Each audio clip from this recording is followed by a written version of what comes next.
Shalom from Israel to all of the Daystar viewers around the world. I'm Moshe Bar Tzvi, the producer and founder of Israel Now News. We at Israel Now News are dedicated to bringing you the full story and the truth about Israel from Israel. It's written in the Holy Bible when David said in Psalm 25:5, "Lead me in your truth and teach me, for you are the God of my salvation. For you I wait all the day long." And God says in Zechariah 8:16, "These are the things that you shall do. Speak out the truth to one another. Judge with truth and judgment to peace in your gates. And always search for the truth, and the truth shall set you free." John 8:31. I hope you enjoyed the program. God bless you from Jerusalem. Shalom, shalom.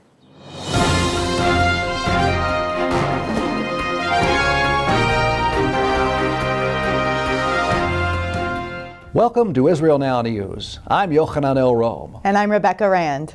In our top story, Israeli and Palestinian officials met last week in a desperate attempt to get the stalled peace talks back on track. Israeli and Palestinian negotiating teams, along with the United States envoy, failed to find a solution to the stalemate in the peace negotiations.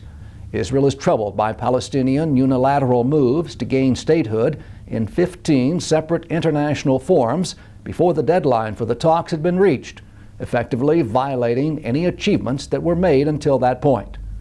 Jerusalem has remained tight-lipped and vigilant in its desire to make a true and lasting peace agreement with the Palestinians, but last week, Israeli Prime Minister Benjamin Netanyahu spoke frankly about the failing negotiations. Rebecca Rand has more on that story. Yes, Yochanan, Netanyahu has officially responded to the Palestinians' unilateral move to sabotage the peace process. In his opening address at the Knesset's weekly cabinet meeting, the Israeli Prime Minister said, "Unilateral steps by the Palestinians will be answered with unilateral steps on our part." The Palestinians will get a state only through direct negotiations and not through empty declarations, nor through unilateral actions that will only keep a peace agreement further away.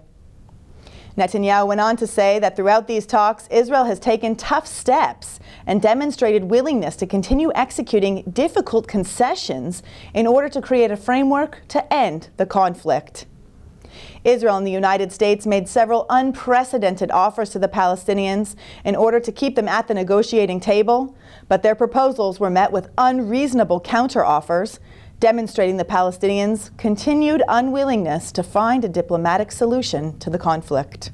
Jewish groups are protesting the Danish government's ban on kosher slaughter, while at the same time Denmark allows bestiality to run rampant in their country. Denmark has become a popular European tourist destination for sexual deviance due to the fact that intercourse with animals is not against the law in the Scandinavian country. Last month, the Danish Minister of Food and Agriculture banned kosher slaughter, saying that it was inhumane and that animal rights come before religion.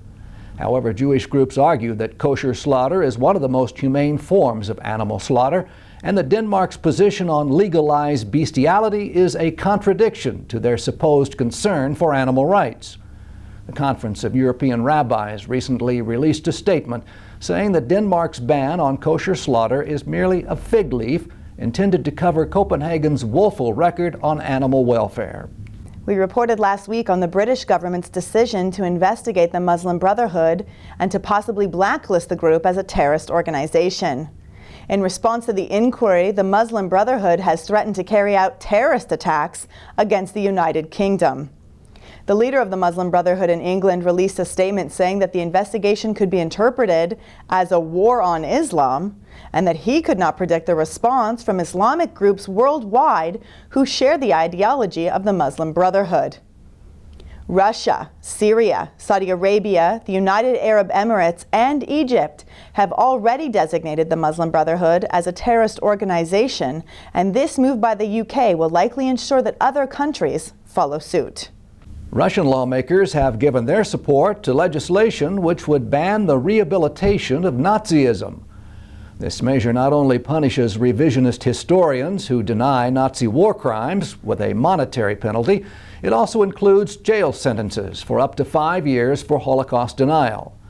The bill carries a criminal charge for denying facts proven by the Nuremberg Tribunal. Russian Member of Parliament Irina Yarovaya said that the resurgence of Nazism is not only a gunshot into the past and a crime against millions of victims of fascism, it is also the execution of the future. Hassan Nasrallah, the terrorist leader of Hezbollah, gloated that his group of Iranian-funded guerrilla fighters attacked an IDF installation in March of this year. He claimed that the attack was in response to Israel's bombing of a weapons shipment that included advanced surface-to-surface missiles being moved from Lebanon into the volatile war zone in Syria. 4 Israeli soldiers were wounded in March when a roadside bomb detonated as they were patrolling along the Syrian border. In his speech, Nasrallah also attempted to blame Israel for the Syrian civil war. He said that Israel created the unrest in order to overthrow Syrian President Bashar al-Assad. An international group of pro-Palestinian hackers have joined a campaign to simultaneously attack Israeli institutions online. The group, called Anonymous Op Israel, released a statement saying, on April 7, 2014, we call upon our brothers and sisters to hack, deface, hijack, database leak, admin takeover, and DNS terminate the Israeli cyberspace by any means necessary. This is the second year in a row that this group of anti-Israel hackers has attempted to infiltrate Israeli institutions in one day. The Shin Bet, Israel's internal security agency, opened up a special operations room from which to coordinate efforts to neutralize the cyber attacks. Security officials said efforts by the hackers were not sophisticated and that very few Israeli websites were affected. Rockets fired from the Hamas-run Gaza Strip have once again rained down on southern Israel. Residents of Ashkelon reported that their city was paralyzed with panic when several rockets exploded nearby. The Israeli Air Force attacked at least 5 targets in Gaza with precision strikes. Both IDF and Palestinian sources have confirmed that the targets destroyed were rocket launching sites as well as Hamas outposts. No injuries were reported. Israel is reportedly preparing evidence to present to the International Criminal Court at The Hague against the president of the Palestinian Authority.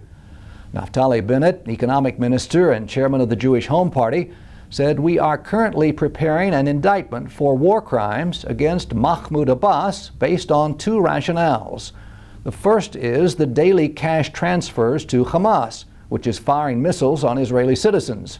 And the second is the direct financing of murderous terrorists. The Israeli organization Shurat Hadin, which pursues legal action in international courts on behalf of terror victims, has been collecting evidence against the Palestinians for several years. They've already prepared a series of indictments alleging that senior Palestinian officials are guilty and liable for terrorism against Israeli civilians." Last week, the prestigious Moskowitz Prize for Zionism was awarded to Michael Freund, the founder of Shavei Israel. This organization works to bring the lost tribes of Israel back to their historic homeland. They employ rabbis and Torah teachers to work with groups who have been identified as lost Jews in order to bring them back to the ancient homeland. They have worked in places such as India, the Iberian Peninsula, Spain, Portugal, Brazil, Russia, and Poland. After assisting members of the lost tribes of the House of Israel to achieve their prophetic destiny, Shavei Israel assists them in making a successful life in Israel by providing absorption centers where they learn the Hebrew language as well as valuable job skills. Freund is also a pioneer in cooperating with Christian communities around the world in the fulfillment of this prophetic work. This week, Jews around the world are celebrating the holiday of Passover. Observant Jewish families have meticulously cleaned every crumb of bread from every corner of their home in accordance with biblical law. They will abstain from eating anything containing leaven during the duration of this 8-day holiday. As the sun sets Monday night, Jewish families will gather to partake of the Passover Seder meal, which recalls the Exodus from Egypt. They will remember the miracles that led to their liberation from Egyptian slavery and celebrate their eventual delivery into the Promised Land. We at Israel Now News would like to wish all our viewers a happy Passover, Chag Kasher V'Sameach.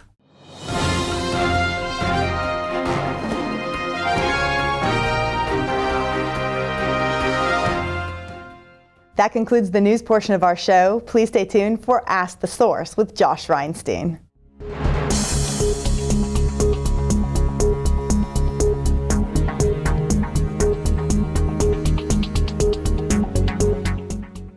Hello and welcome to Ask the Source. I'm your host, Josh Reinstein, and we're here yet again in our rooftop studio in Jerusalem on a beautiful day. My guest today is Itzhak Santis. He's the director of the NGO monitors BDS in the Pews. Itzhak, thank you for being on the show. Good to be here. Tell our viewers a little bit about what is NGO Monitor.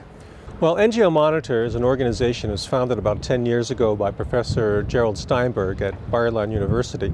It was immediately after the Durban Anti-Racism Conference, which took place in Durban, South Africa in 2001. And there was an NGO forum. NGO is a non-governmental organization, and there were about 1,500 NGOs that participated in this forum. And they had a final declaration that called for the total and complete isolation of the State of Israel, referring to Israel as an apartheid state, as a racist state, and a state which needs to be isolated and essentially dismantled. And from that grew the BDS movement, which is the Boycott, Divestment, and Sanctions movement. And this whole process, which involves hundreds of NGOs, in an international campaign to isolate and delegitimize the State of Israel, we call this the Durban Strategy. And we monitor organizations that are involved in this Durban Strategy. And our goal is to discover the networks, discover where the money's coming from, and to end the money flow going to these organizations which are trying to unravel and dismantle the State of Israel. Well, you're in charge of something called BDS in the Pews. What is that initiative about? Well, as the name implies, BDS in the Pews, this has to do with how BDS is manifesting itself in the various churches, both liberal as well as evangelical churches. And so the way this works, there are many church aid agencies in Europe which receive funding from European governments, and then in turn they take the funds and they disperse it to different NGOs, which are part of the NGO network that are attacking Israel. This anti-Semitic, anti-Zionist movement, BDS, boycott, divest, and sanction, is it having any success in the Christian churches? Because, Israel's the only country in the Middle East that has freedom of religion. Most of these churches can not even go into other countries with a Bible in their hands. Why would they stand against Israel? That's a very complex answer. First of all, where the most success is taking place is in the liberal mainline Protestant churches in the United States, particularly in the Presbyterian Church USA, and the United Methodist Church, as well as a few other liberal churches like the Quakers and the Mennonites and so on. We're seeing efforts in other churches as well, but there's a lot of resistance within those churches to these efforts. But where we're beginning to see some serious inroads are starting to take place are in evangelical churches in the United States as well. And that is a result of an initiative that's taken place in Bethlehem just recently, something called Christ at the Checkpoint, where they're trying to insert the Palestinian nationalist narrative into an evangelical framework and to make it palatable to evangelical Christians. The people I talk about in the evangelical world, this Christ at the Checkpoint, they find it just offensive. The idea that Jesus was a Palestinian martyr and a fighter for the Palestinian cause is something that goes so far against their theology that it comes off just straight out offensive. Do you really believe that this is having inroads in the evangelical community? My understanding from talking to some evangelicals who are in the know is that this is taking place and taking root, especially among young evangelicals, kind of the left wing of the evangelical movement, which is beginning to emerge. It's a generational thing, as far as I understand it, they're looking for social justice issues to latch onto in the United States as well as around the world, and that makes them susceptible to the Palestinian nationalist narrative, which uses the language of human rights and the language of peace and justice in order to win over supporters. And so there's been some inroads in that respect, especially among the younger generation. When you have people who come to Christ at the Checkpoint from various evangelical colleges, whether it's Gary Burge from Wheaton College, considered to be the Harvard of the evangelical world in the United States, as the Reverend Stephen Sizer, who's from the Anglican Church in the United Kingdom, not evangelical, but he does meet with the evangelicals and work with the evangelicals toward this end. So yeah, there are inroads being made, and our hope and our goal is to try to blunt those inroads as much as possible. You know, there are literally tens of millions of people watching this show. What message do you have for our viewing audience? My message is simple. Be aware of what's happening regarding the Israeli-Palestinian conflict, in the sense of who's trying to convince you of what, and that there's a definite effort to undermine support for Israel in the evangelical world. Thank you, Itzhak, for being on the show. Thank you. And thank you for tuning in to Ask the Source. I'm your host, Josh Reinstein. Now back to the studio.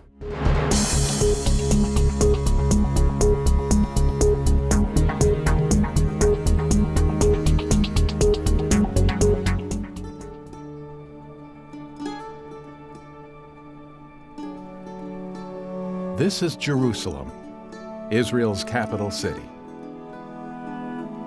It's an ancient and modern treasure that is beyond belief.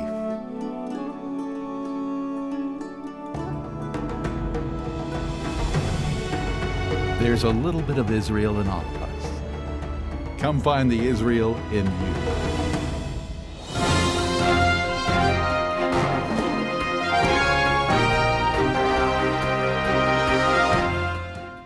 Up next, shining light from Israel.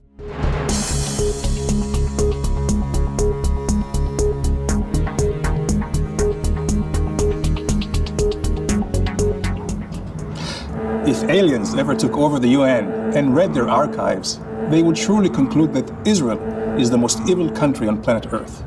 North Korea and Pakistan would be seen as good vacation spots. Am I exaggerating? Let's take a look at some facts about the UN.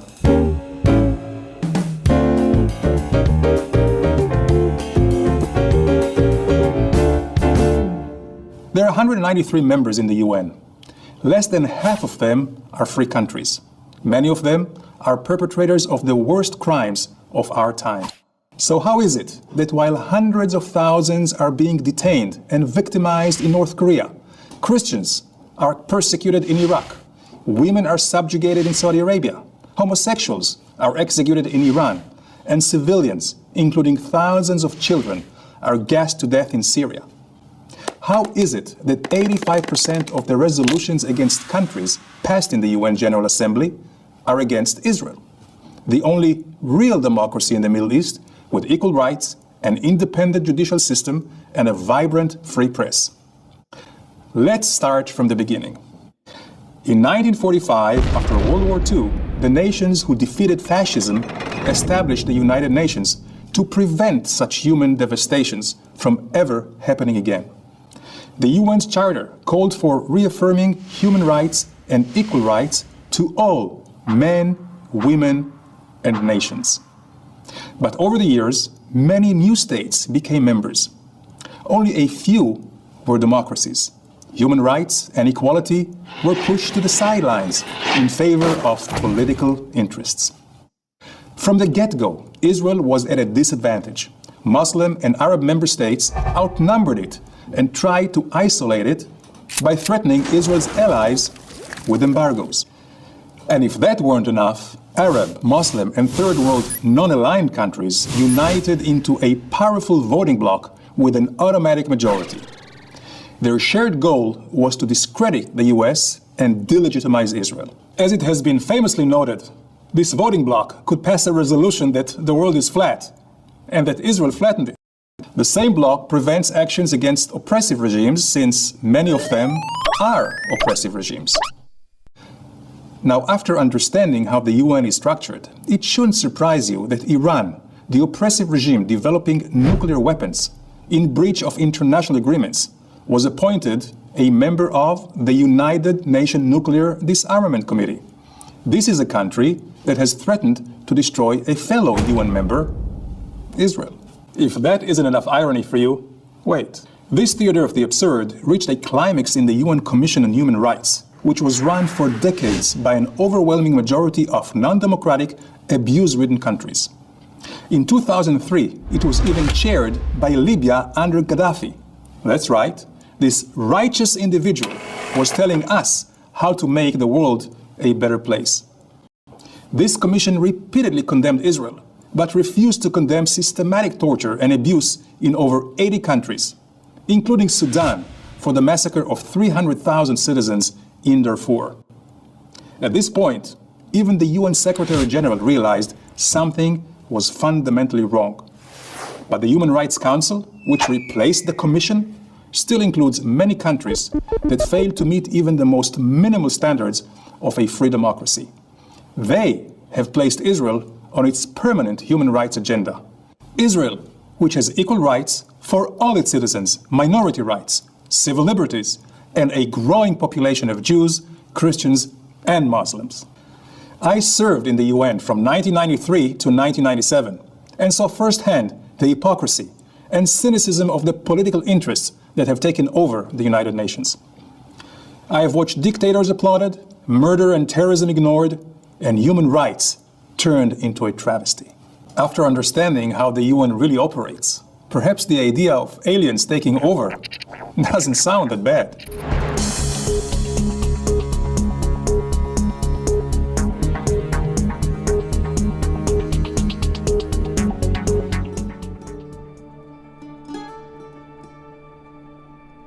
Anywhere else, this would be a vacation by a lake.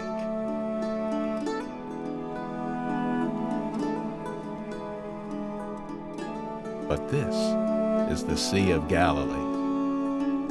The wonders of Israel are beyond belief. There's a little bit of Israel in all of us. Come find the Israel in you.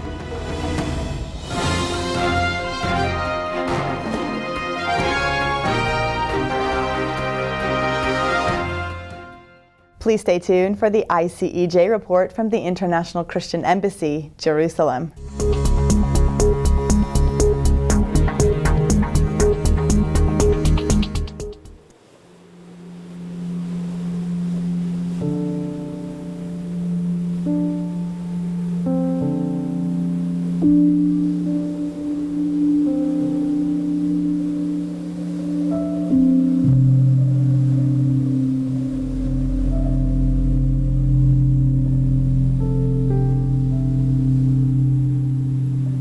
From birth onwards, we live our lives in the midst of a battlefield of forces. Our decisions, based on what we think and believe, determine the outcome of this battle. Who are we? Are we a generation that stands for justice and fear God? Are we fulfilling the calling of the sacred scriptures called the Bible? Or are we simply justifying our wrongdoings and turning our eyes from the light of God? How can we get back to the truth? Jesus walked in this desert area where he was tempted by the devil numerous times. In the same way, we are being tempted by the devil every day. He wants to steal our faith, joy, and courage. The question is, are we responding like Jesus? Jesus, Jesus, Jesus.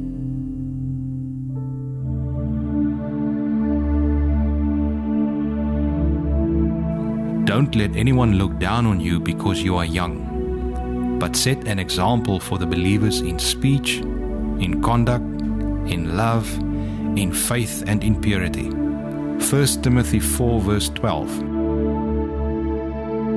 We have heard people say, young people are the future of our church. However, we need to remember the young people are not just the future of our church, they are an active part of our church right now. The ICJ Arise Department was established to be a loudspeaker of truth to our generation. If you want to find a true home, that home lays on His Word. God has used a specific piece of land as His vehicle for the world redemptive plan. That piece of land was chosen by God thousands of years ago. That land is called Israel.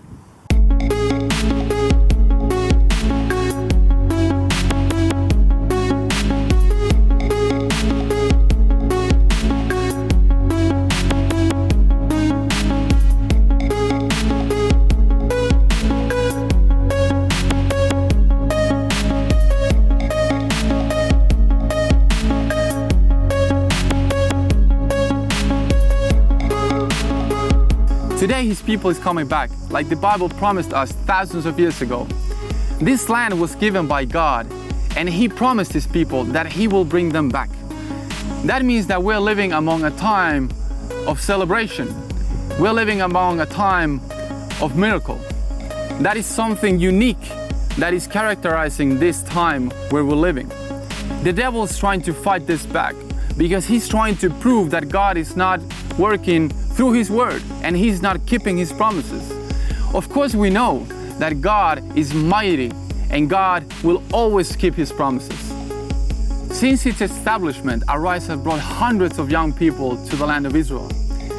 It's been beautiful to see how God has changed them profoundly in their faith. There's been like an encouragement to their faith, seeing everything physically in this land. We just simply want to tell to the young generation that God loves them and he desperately wants to tell his plans to them.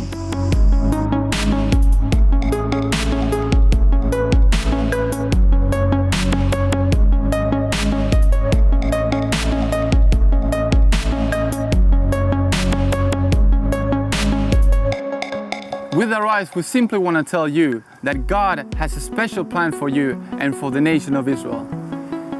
He changed me when I visited this land for the first time. Do you want to be the next? Join the Arise movement and make a stand for the kingdom of God.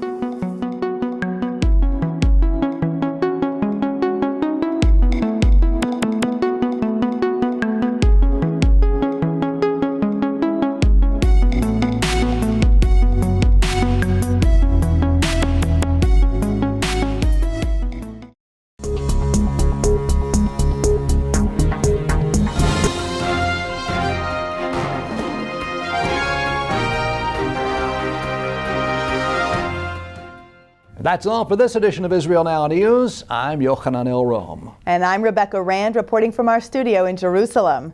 Please join us next week for all of your Israel updates.